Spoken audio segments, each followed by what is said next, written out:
Hi friends, ഇന്ന് ഊണ് കഴിക്കാൻ പോയത് അജ്മാനിലുള്ള ഫുഡ് ബുക്ക് റെസ്റ്റോറൻറ്റിലേക്കാണ്. നമ്മുടെ നെസ്റ്റോ ഹൈപ്പർ മാർക്കറ്റിൻ്റെ ടോപ്പ് ഫ്ലോറിലാണ് അതുള്ളത്. പുറത്ത് തന്നെ അവരുടെ ചായയും ജ്യൂസിൻ്റെ ഒക്കെ കൗണ്ടർ ഉണ്ടായിരുന്നു. പിന്നെ കുറേ ഓഫേഴ്സൊക്കെ ഉണ്ട് കോംബോ ഫുഡ്സിൻ്റെ. അത് കൂടുതലും മൺഡേ ടു ഫ്രൈഡേ ആണ്. നല്ല വിശാലമായൊരു ഡൈനിങ് സ്പേസ് ആണ് കേട്ടോ. ഒത്തിരി ഫാമിലീസ് അവിടെ ഊണ് കഴിക്കാറുണ്ട്. നല്ലൊരു ആംബിയൻസ് ആണ്. ഞാനൊരു ഫിഷ് കറി സദ്യയാണ് ഓർഡർ ചെയ്തത്. ആദ്യം അച്ചാറുകൾ വന്നു.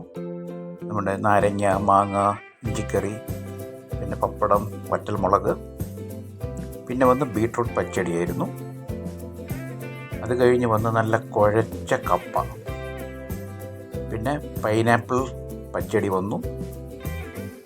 പിന്നെ കൂട്ടുകറി ഉണ്ടായിരുന്നു കേട്ടോ. നല്ലൊരു രസമുള്ള സദ്യയുടെ ഒരു ഐറ്റമാണല്ലോ കൂട്ടുകറി. പിന്നെ സദ്യയുടെ മസ്റ്റ് ഐറ്റമായ അവിയൽ.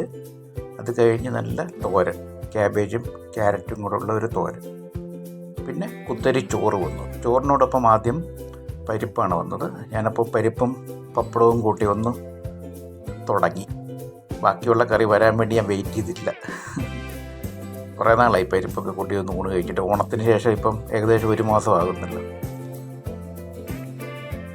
കൊള്ളാം കേട്ടോ, നല്ല ടേസ്റ്റ് ഉണ്ട്, നല്ല രസമുണ്ടായിരുന്നു ഊണ്. അപ്പോൾ അത് കഴിഞ്ഞപ്പോഴത്തേക്ക് പിന്നെ വന്നത് നമ്മുടെ ഫിഷ് കറി എത്തി. നല്ല നെമ്മീൻ കറിയാണ്, തേങ്ങയൊക്കെ അരച്ച ഫിഷ് കറി. പിന്നെ മുളകിട്ട മീൻ കറി ഉണ്ടായിരുന്നു. പിന്നെ പായസമുണ്ട്, പഴമുണ്ട്.